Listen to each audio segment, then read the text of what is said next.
Hello, welcome to Gemstone Tarot. I'm answering some of your questions from the Q&A. So this was a community post that I put up asking if you had any questions about tarot, okay? And lots of you did have questions. So now I've finally got the time to make a little video and I'm going to answer some of those.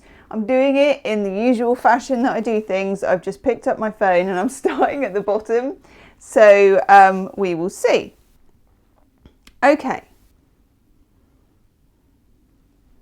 So we've got from Byron Shah, and I'm apologising because obviously these are like YouTube names and people's names. If I get your name wrong, I'm hoping to pronounce them all right.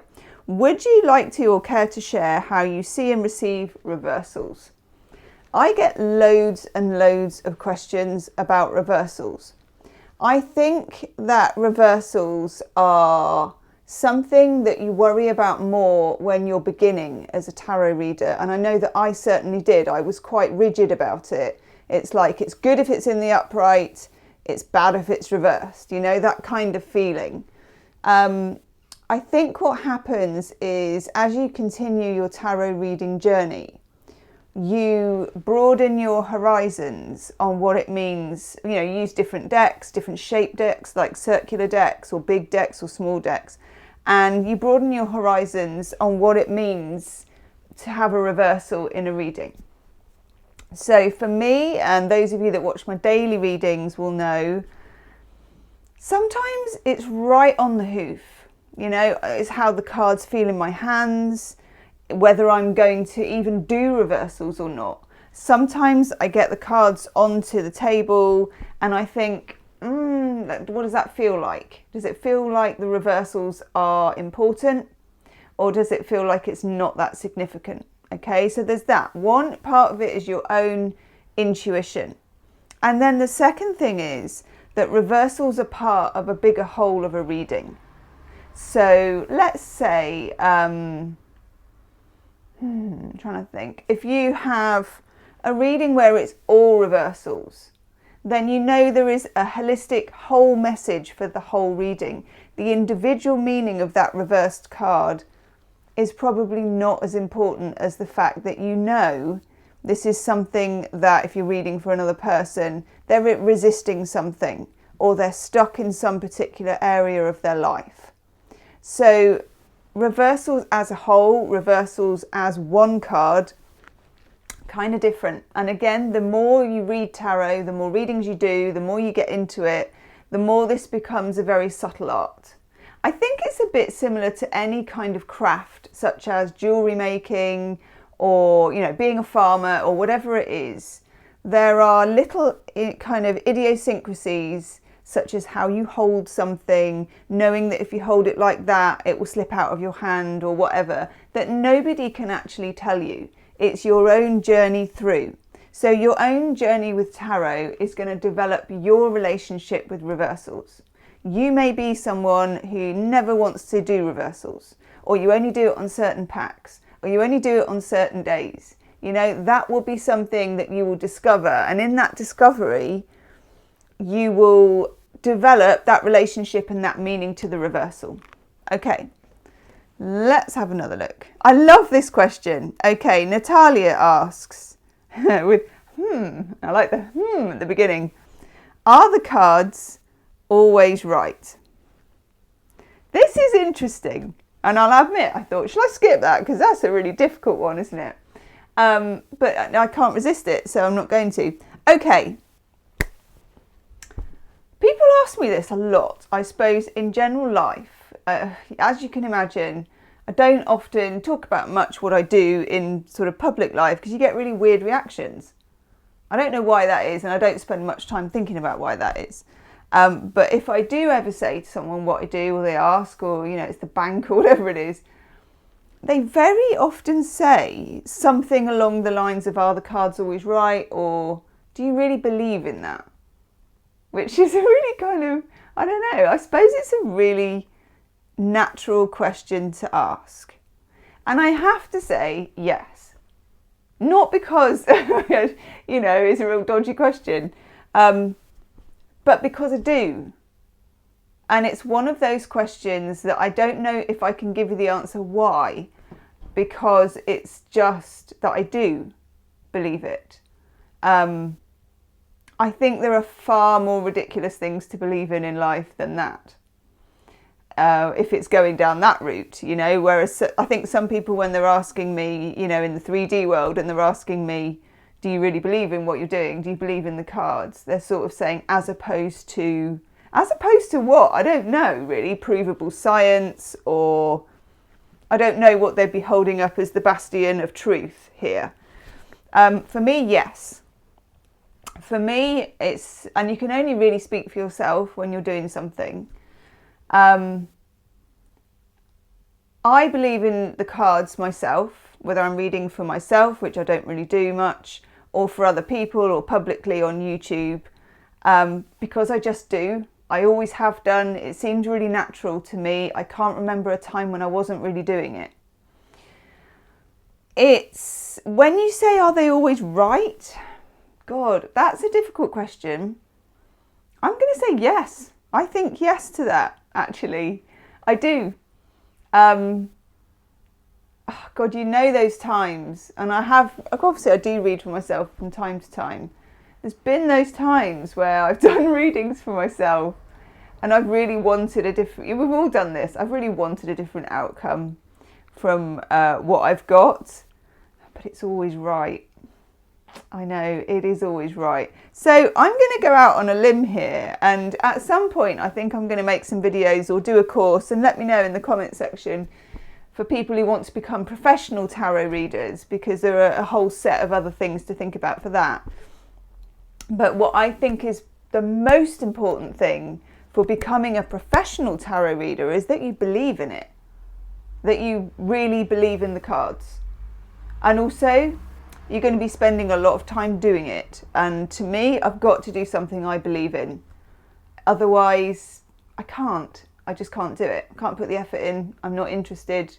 I'd get bored. So, in answer to your question, Natalie, are the cards always right?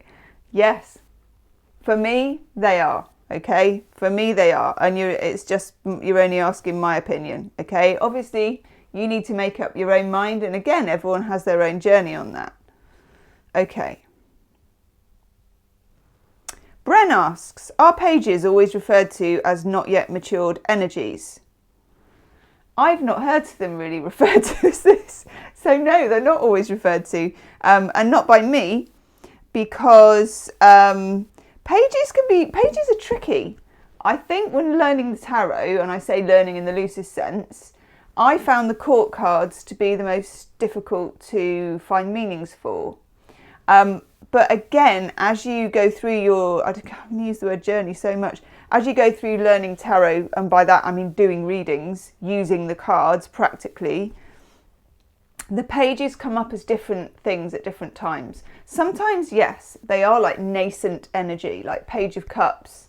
If you're looking at a love situation, it's not going to be the end goal. It's not going to be the big declaration. No one's showing up at your window with a guitar. Page of Cups will be the squeaky little tiny weeny text, or somebody reaching out a teeny weeny olive branch. So it is, in some sense, a grower if you get a page. But there are also other readings where a page means something different. You know, it's all about context. So a page can mean a lot. If there's nothing, then that page is actually a really big development, if that makes sense. But when it says not yet matured energies, on some hand, yes, a bit, but not exclusively. No, not for me. But I don't think that any tarot card meaning is completely exclusive. Okay.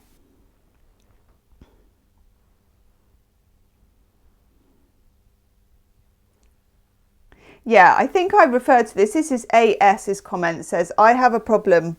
Maybe others do, yes, in that friends and family dismiss tarot and the simplest seasonal astrology as non-scientific and add all the dis-adjectives in the book, like, you haven't gone new age on us, have you? Or the fault is not in our stars. Is there a point where you had to say, like to the Big Bang TV crew, hypothetically, you're wrong? No. That's just my personality, though. I don't ever feel the need to prove it. I just don't. And I don't know why that is. And I would understand if you did, but good luck with that. I mean, you can't, can you? And also, I just don't need to preach to the unconverted or the converted. I don't want to preach, full stop. So I do what I do, and I feel assured that people will be drawn to it who are drawn to it.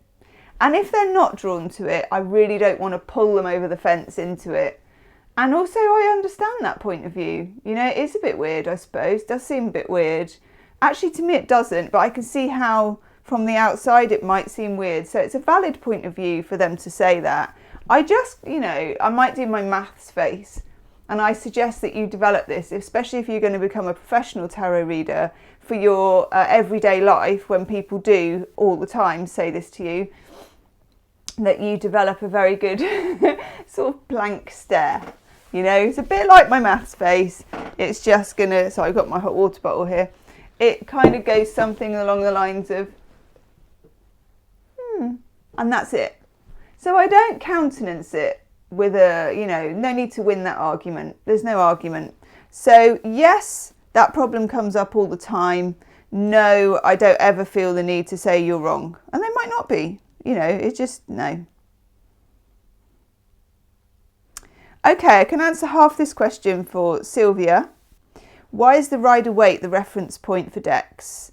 And the Celtic cross spread, where did it come from? I don't know where the Celtic cross spread came from, so if any of you know, please put it in a comment section of this video and help Sylvia out.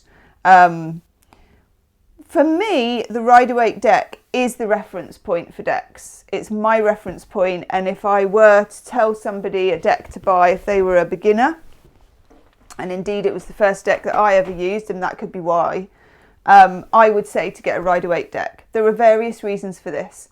It's iconic. I'm just looking at my Rider Waite deck here. It's iconic.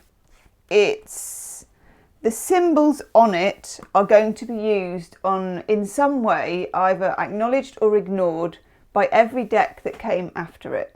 So you can, with tarot, it's about learning the rules and then breaking them, like it is with any interesting and creative thing. So first of all, learn the rules, and the rules are mostly in the Rider Waite deck. And again, this is just my opinion. It's also, and this is just on a very basic level, it's also cheap. So it's very available. You can get it in lots of different places. You know, if you want to get it at a local bookshop, you can usually get it somewhere local if you want to stay local. You can also get it off more international things online if you want to do that. It's a cheap, good, very, very good value deck. The card stock is good. I know these are boring things, but actually they count, because if you're going to use it a lot, you don't want it to fall apart. So it's a good size. It's a good size. It's got good colours. It's quite easy to read. The card stock is good. What's not to like about that? So yes, I would say it is the reference point for all other decks. And also, and this is just my opinion and probably some others too, I would say, and again, I think this is quite important with a deck. I think when she created it, and I wish I had the box, and if anybody knows the name of, there it is actually, 1 second. Okay, Pamela Coleman Smith. She did something very special, as you need to do with decks. There's something magical in it too. So it's got the juju, and that's good. So it's got all of the practical considerations, but it also has, for me, really good juju. There you go. Oh my God. What is the name of the smelly book? Okay, it's the Tarot Handbook by Angelus Arian. You can get it secondhand. The only thing to say about that book is that all the illustrations that are used in that book are from the Thoth, T-H-O-T-H, I think. The Thoth Tarot, which is quite a unique deck. But for me, it still works. And it has some really, really good information in it. Okay.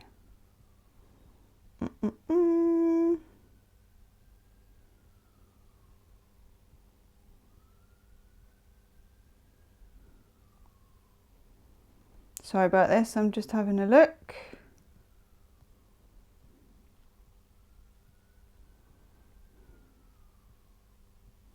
Okay, David, a good question. I bought 2 decks, Lightseers and the Wild Unknown. I worked with them a little and got frustrated and binned them. Ooh! Then I bought them again. Okay, yeah. It's a Cancerian thing. I used and felt them and felt into them this morning. However, I, for one, need guidance in their use. Yes. Okay. I get this. This is probably very good relating to the question about the Rider Waite. If you got really good at the Rider Waite and you really got to know it, you wouldn't have so much of that problem when going on to the more esoteric decks. So the Lightseers and the Wild Unknown are 2 of my favourite decks as well. As you know, I use them on the channel. But they are quite removed from the traditional Rider Waite energy. Now, also with decks, you are going to find you have a personal connection to a deck or you don't. And sometimes I love a deck, but it just isn't good at reading for me. So it might be that. The guidance in their use, I would say keep going with them. Keep reading with them, because you will get something out of them the more you use them, but also read the leaflet, the white book that comes with it. Read it inside out and backwards, and then have a look for a walkthrough on YouTube. Just checking this is still recording. Have a look for a walkthrough on YouTube as well. Okay.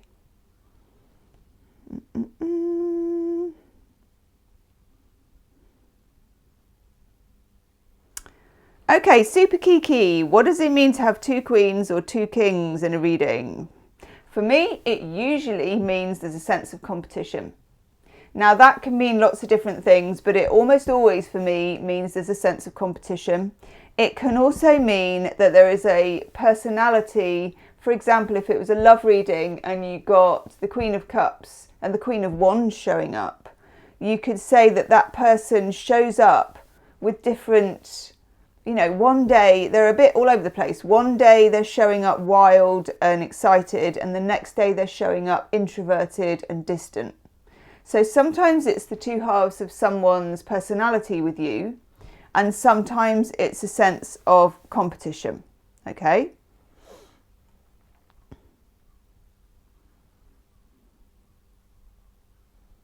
Okay.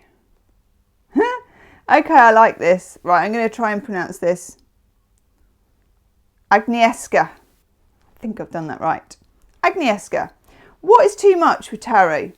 I do daily 3 card pulls for myself and weekly bigger spreads with oracle cards. Sometimes I feel that's too much, that I can't really experience it all. The day passes and I'm like, I didn't feel the death card level transformation. New love didn't show up. Yeah, you need to be guided. I feel like you can tell that maybe that is too much for you at that time. Also, it varies at what's going on in your life. The other thing is you will see, and this is something I think of tarot as a roommate, or a kind of a sort of life partner roommate, okay? And you know how when you're living with someone, if you're on a house share or married or whatever it is, there are times when you're getting on their nerves. And I feel like with the tarot, when you're doing too much, it will let you know that you're getting on its nerves. So it'll repeat cards. You'll keep getting the same cards, or it'll throw out the blandest reading in the world. It'll be like, and you'll clarify it and it'll tell you nothing. So think of it in terms of being with a friend. Am I asking too much? Am I going on and on and on? Am I going to bore them to death? Think of the tarot like that.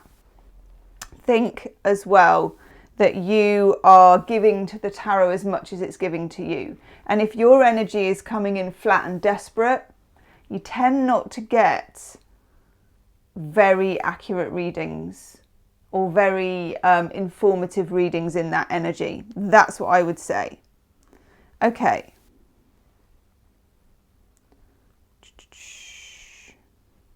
I'm going back down to the bottom because lots of people want this one. Here we go.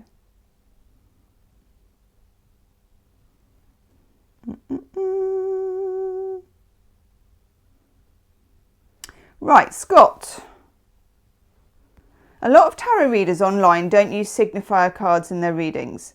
I find that when I read for myself that a signifier or proxy card helps me anchor to the energy of the person for who I'm about to go digging in the ether, and I pull back more meaningful imagery or responses. Have signifiers fallen out of fashion? And that's why I don't see them used as often, or is it because online readers tend to do more community level type readings and signifiers aren't applicable? Do I ever use them when reading for others? This is interesting. Right. So when I used to do lots of personal readings, which I don't at the moment, I'm just going to put that out there. But when I did do a lot of personal readings, what you tend to find, whether this is with a client or with someone you read for at home or friend, whatever it is, as you get to know that person, signifiers show up for me. So in other words, you will find you'll have a certain person that when a certain thing happens, the Queen of Cups always shows up to tell them that she's there, or the King of Wands, or whatever it is.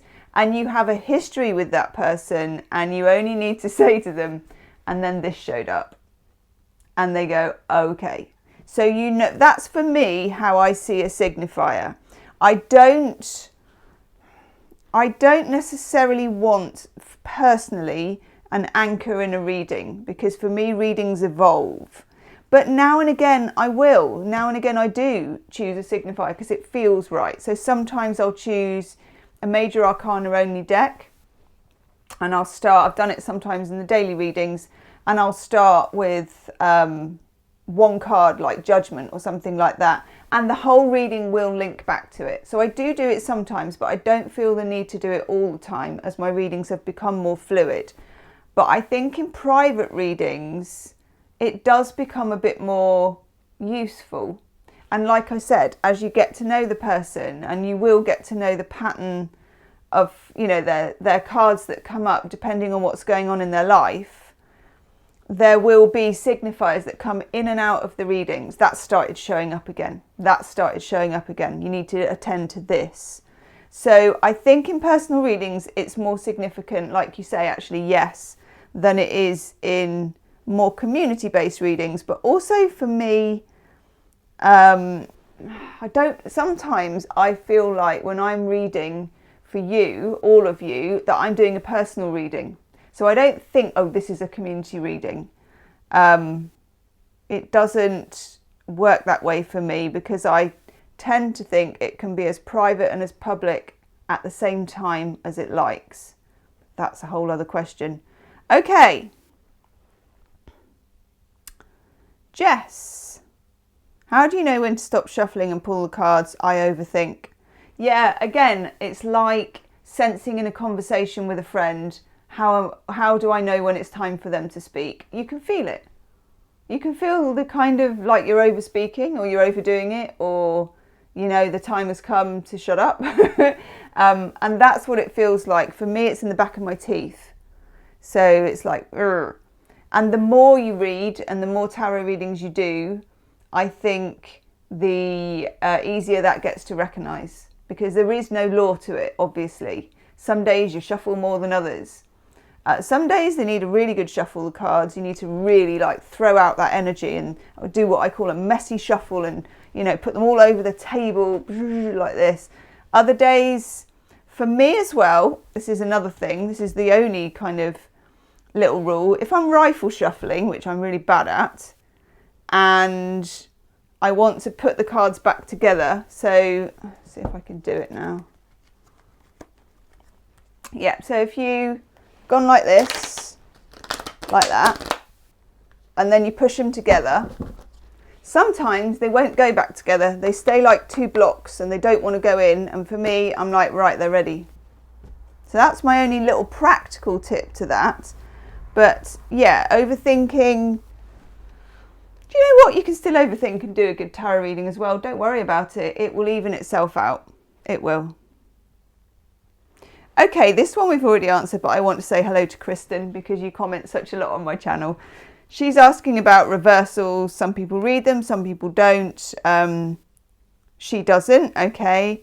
it makes better sense to you, absolutely, and stick with it. And you might find if you're doing a private reading for somebody that one time it really makes sense to read them. So don't be afraid to break your own rules. That's what I would say to that.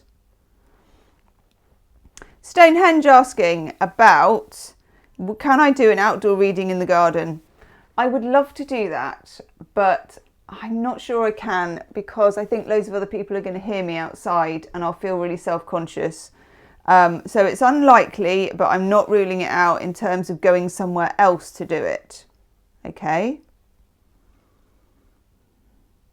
I can't answer questions that are on individual tarot readings, I'm afraid. So I'm going to skip past that.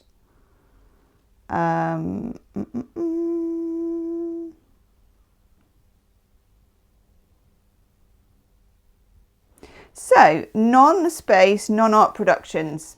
I can't answer this fully, but I'm going to give it a little go. Hello Gemstone, I am Taurus Sun, Aries rising, and I wonder if I'm right to think that as far as tarot is concerned, I'm best off following the Sun aspect of my chart, as I understand tarot to be closer to Sun sign, while planetary astrology is better observed from the point of view of the ascendant. I'm wondering, am I wrong, or if you can offer anything to this idea? Thank you. Okay. In answering this question, I would always say, for me, when I say it in my video, I will say, look at your sun, your moon, and your rising. Okay. The sun, for me, is the most powerful signifier in the tarot reading, but also the ascendant comes into it, and also the moon and Venus. So that's the way I look at it. I don't know if there is a right answer to this, and it might be worth looking up people or asking someone like Gregory Scott, who's an astrologer, you know, because obviously he's well into the astrology side of things as well. And I think that maybe you get more of a detailed answer. But for me, sun, moon, rising, and in love, Venus. Okay, those are the things that I would look for. Okay, that is all I have got time for. I really enjoyed this, so I want to do it again. Leave me some comments if you can answer anybody else's questions or get involved. Definitely put that down in the comments. If you enjoyed this, do subscribe to the channel. There will be more, and I will see you soon. Namaste.